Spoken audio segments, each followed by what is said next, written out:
ደውሎ ጠሩኝና ከሴት ብራንድ አምባሳደር አንቺ ነናርክሽ አጋና መንሱር እንደፈረመ ማለት ነው። ብራንድ አምባሳደር ሆኖ ጋሚ ዩቲዩብ ነው ወሰጅዋ መቼ ነው ወላሂ ነበር ምንሄደው ያ በጣም ፈልኩኝ መቃ ከዛ ምንድነው አላህ Subhanahu Wa Ta'ala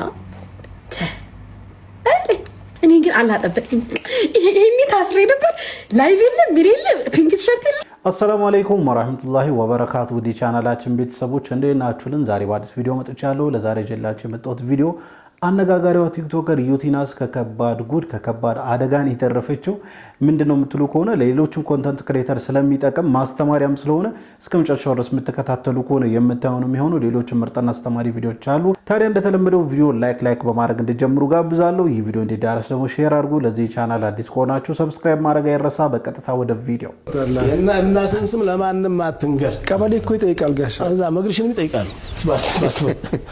ቀበሌ አይደለም ያልኳለሁ መግሪሽን አይደለም ባንክ እዛም ነገር ችግር የለብንም። እዛ መንገር ይችላል። እኔ ያልኩት ለምቀኞች በዙሪያ ላሉት ለሚመቀኙ ሰዎች ጠንቋይ ቤት ለሚሄዱ ሰዎች ለመተተኞች ያንተ ማንነት የሚታወቀው በእናት ስም ነው። ሱብሃንአላህ መሊክ አሻራ ነው። ጠንቋዮች አሻራቸው የሚሰራው በዚህ ነው። ምንድነው ኮኮብ የሚቆጥሩት ከጅን ጋር ፓስወርድ ነው ማለት ነው። ስለዚህ ወኢን ሰአለከ ራቂ ሩቅ አረጋለሁ ብሎ እንኳን ቁርአንም ይቀራል እንደገና ሌላም ይቀላቀላል የሚቀላቅሉ እኮ አሉ። የጅኒ ኪታብ አን እስሚከ ቢጠይቅህ እስሚ ኡሚከ አው እስም አልመሪድ ሱብሃንአላህ ወይንም የታመመው ሰው ሩቅ አታርግ ይላል ይታስተፈ አሁን ከእናት ስም ጋር ያያዝም ይሄ መሸኘት ነው። የእናትን ስም ተጠየቀ አርፈህ ተመለስ። ጠንቋይ ነው خلاص ሱብሃንአላህ የተለያየ ስም ስጠው ጠንቋይ ነው። ከጅን ጋር የሚሰራ ስራ ነው። ስለዚህ አላህ ደግሞ የሰው ልጅ እንዲጠራ ያደረገው በቁርአን በአባቱ ስም ነው። በእናት ስም አይጠራም። ዲቃላ እንኳን ቢሆን በተበድሎ ስም ሙሐመድ አደም እንለዋለን እንጂ ሁሴን አደም አባቱ አይታወቅም አይደል? ፋጡማ አደም በላት እንጂ በእናቱ ስም አይጠራም። ሁሴን ዘቢባ አይባል ሙሐመድ ፋጡማ ተብሎ ይጠራል። ጭራሽ አጂብ ሳቃንተ አይ ማይገጥም ነገር ነው እንዳይገጥም ነው አሳቸው የፈለጉትም ጭምር። እሺ አላህ የሰው ልጅ እንዲጠራ ያደረገው በአባቱ ስም ነው። ያ አላህ ተንኮለኞቹ ወደ እናት አዘው እኔ እናም ተማናቀው የጠንቋይ ምስጥር አለ። የክልል ጠንቋይ ጅኖች የሚጠቁሙ ይገለገሉ። ለምሳሌ አሁን ያንተን ስም ያንተን ማንነት መታወቂያህን ካገኘው ቀበሌህን ስምህን መልክህን ሁሉ ማግኘት ይችላል። ስለዚህ ዛታ አያስፈልግም። በቃ እሱ ተገኘ አይደል? ታወቀም በቃ በጅኖች በጠንቋዮች ተራ ደግሞ ማንነት የሚታወቀው በእናት ስም ነው። በዛ ነው መግቢያቸው። ለማንም አትንገር። ራቂ ነኝ ብሎ እንኳን እንደው ቁርአን ቀራሉ በቁርአን አሽራለሁ ካለ ይሄን ተተናገረ። የእናትን ስም ንገረኝ ስም ካለ አበቃ خلاص መራቅ ነው። ይሄን ራቂ ሳይሆን መራቅ ነው። ከእንዲህ አይነቱ ራቂ በጣም ከባድ ነው። የእናት ስም ባይሆን አንድ ግን እንደ ጥንቃቄ ብናነሳው ትንሽ ደቂቃ እንውሰድና ሸህ በተለያዩ አጋጣሚዎች ታመው አልጋ ላይ የዋሉ ሰዎች ሊኖሩ ይችላሉ። አሁን ይሄንን ፕሮግራም ሲከታተሉ የሆነ ወቅት ላይ የእናታቸውን ስም የሰጡት ሰው እንዳለ ምናልባት ሊባንኑ ይችላሉ። ይሄ ደረሰብኝ ለካ እንዲያርጉብኝ ነው። ሱአዘን ነው እና بعض الظن اسم አላህ ከልክሏል። ስለዚህ ይሄ ሐሳብ የሚሰራው ከዚህ በኋላ አትስጡ ለማለት ነው እንጂ እስከዛሬ ለሰጡት አይደለም። እስከዛሬ ሰጠነውም ታለ እስቲፋር ማድረግ እንጂ ምን ማድረግ ጥፋቱ የኛው ነው። ለማንም አንላለን ወንጀሉ ሳያውቁት ነው። ስለ ሰዎችን በዚህ መፈረጅ የለብንም። በጣም ጥሩ። ለወደፊቱ መጠንቀቅ ነው። የእናት ስም አይሰጥም። ሚስጥር ተዋራው ሚስጥር አይዝልኝም ብለህ ከገመክ ያንተን ለእናትህም ስም ጥሩ አይደለም። አሁን ያውቃታል የእናትህን ስም ያውቃት ከሆነ አንተ ባነግሩም ያውቃታል አይደል? ችግር የለውም። እሱን የማታይና ማጣት ዚክር አለ መጠበቅ ያለሱ ካቅሙ በላይ የሆነው ነገር አላህ ይጠብቅሃል። ያቅምህን አርግ። በጣም ጥሩ።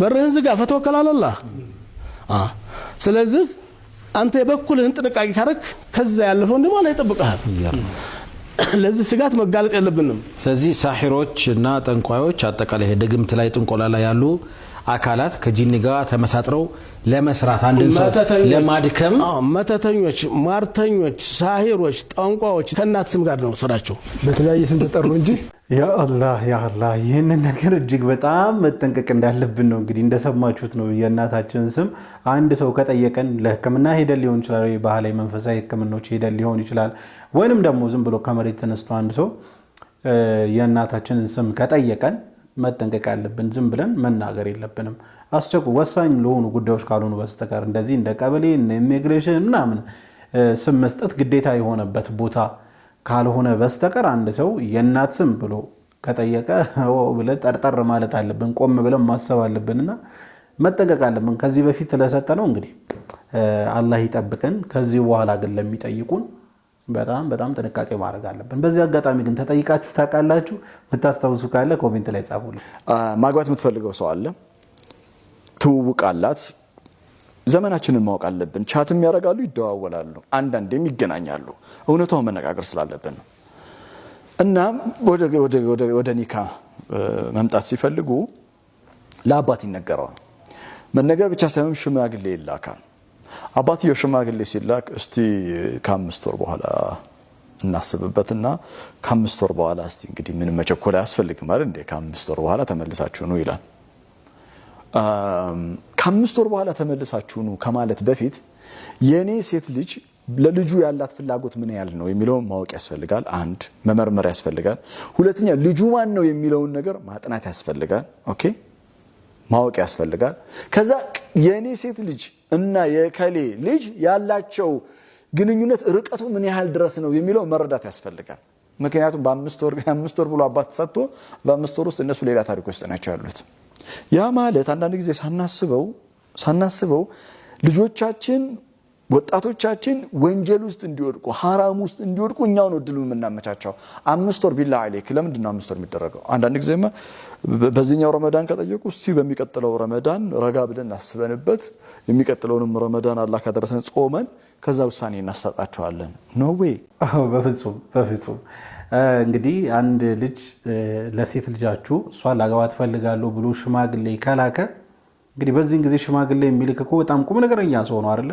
በጓሮ በር ለመግባት የሚፈልግ በርካታ ወንዶች ባሉበት ሰዓት ስርዓቱን ጠብቆ ሽማግሌ ልኮ ለጠየቀ ሰው ጥሩ ምላሽ ነው ሊኖር የሚገባው ልጁ ማስተዳደር ይችላል ወይ ይሄ መጠየቅ ግዴታ ነው ምክንያቱም ወንድ ልጅ ካላስተዳደረ ትዳር እስልምናም ስለማይፈቅድለም ማለት ነው ማን ነው ምንድነው ባህሪው እንዴት ነው የሚለውን የማኑን ምናምን መጠየቅ ይሄ መሰረታዊ ነገር ነው ከዛ አልፎ ግን የ1 ወር ቀጠሮ የ2 ወር ቀጠሮ የ6 ወር የዓመት ቀጠሮ መስጠት ይሄ ትክክል አይደለም እንደውም እነሱ ዝሙት ላይ እንዲወድቁ ማመቻቸት ነውና ወላጆች እዚህ ላይ ጥንቃቄ ብታረጉ ጥሩ ነው ያስባለሁ ሞዴል ካለብህ መጀመሪያ በቃ አላህ ረሱል ይቀጥለው ማን ነው እናትህ አባትና እናትህ ነው ከዛ ደግሞ ከአንድ ማህፀን አስበው አንድ ማህፀን ውስጥ የተቀመጠ እንትኑ በጣም ከባድ ያማል እኮ አይደል ከዛ ይወጣን ወንድምህን ደግሞ እንዴት አርገህ ነው እሱን ንቀህ እሱን አናንቀህ እሱን ተሳድበህ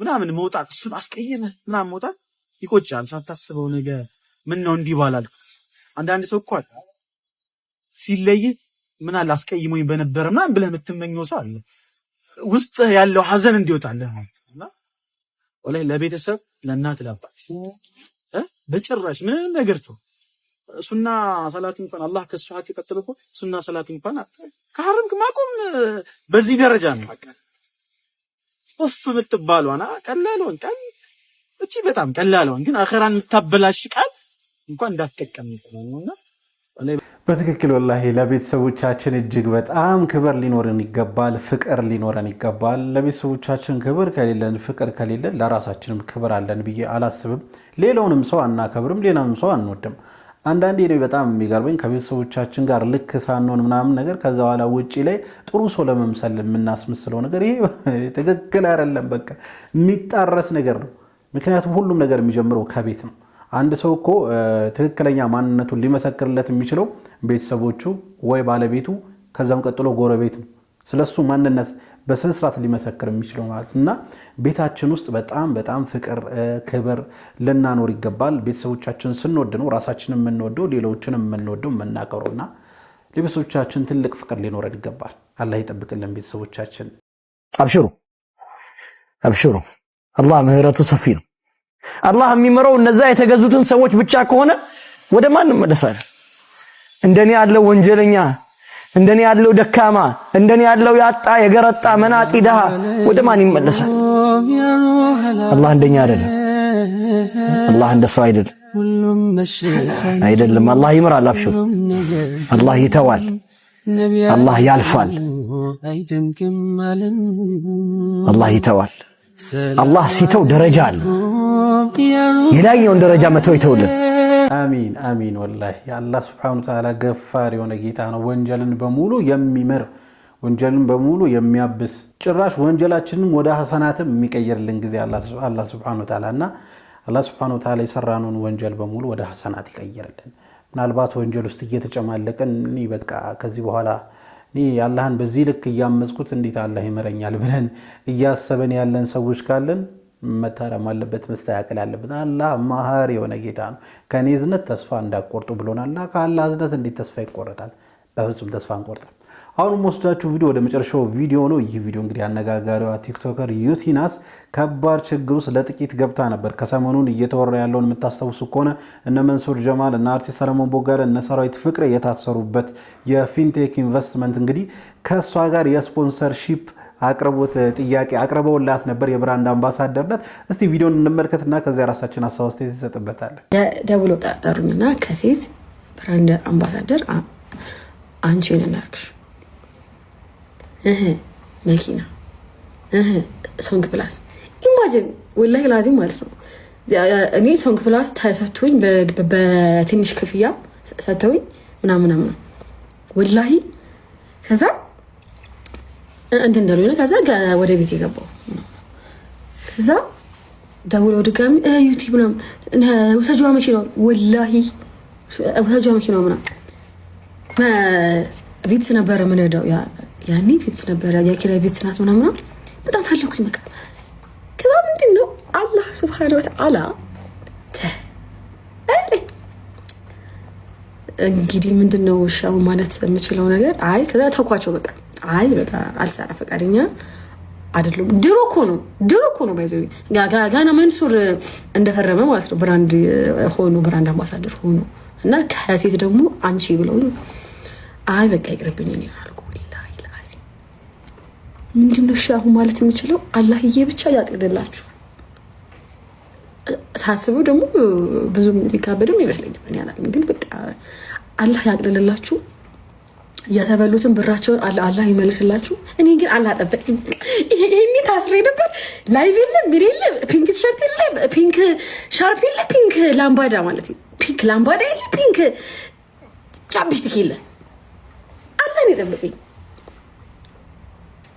አላህን ያተረፋት ወላሂ። እንግዲህ ከሰሞኑን እንደሰማችሁት በፊንቴክ ኢንቨስትመንት አማካኝነት እንግዲህ ሰዎች ቅድመ ክፍያ 950 ሺህ ብር እያንዳንዳቸው እየከፈሉ ነገር ግን ፊንቴክ ኢንቨስትመንት የተባለው ድርጅት ምንም አይነት መኪና ሳያስረክባቸው በከፍተኛ ሁኔታ በማጭበርበር እንግዲህ እነ ሰራዊት ፍቅሬ እነ አርቲስት ሰለሞን ቦጋለ እንደዚሁም እነ መንሱር ጀማል ስላስተዋወቃችሁ በሚል እንግዲህ እስር ላይ ነው የሚገኙትና እነሱ ብራንድ አምባሳደር ናቸው፣ እያስተዋወቁ ነበረ አብሮ ጁቢትም እየሄዱ ምናምንና በዚህም የተነሳ ማህበረሰቡ እናንተን ተመልክቶ ወደ መጭበርበሩ ገብቷል በሚል እንግዲህ ክስ ላይ ነው የሚገኙት። አሁን በእስር ላይ ነው የሚገኙትና ይሄ የጣፋንታ በቀጥታ ለዩቲናስ ነበር የሚደርሳት። የብራንድ አምባሳደር ልትሆን ነበር። አንዳንዴ ግን እንደዚህ ነው፣ አላህ የሆነ ነገር ይነግረናል፣ ምቾት እንዳይሰማን ምናምን ያደርግና ይሄ ነገር ይቅርብን እንድንል ያደርገናልና ዩቲናስም ያ ነው በቃ የተፈጠረው። አላህ ነገራት፣ ምንም ምቾት አልሰጣትም።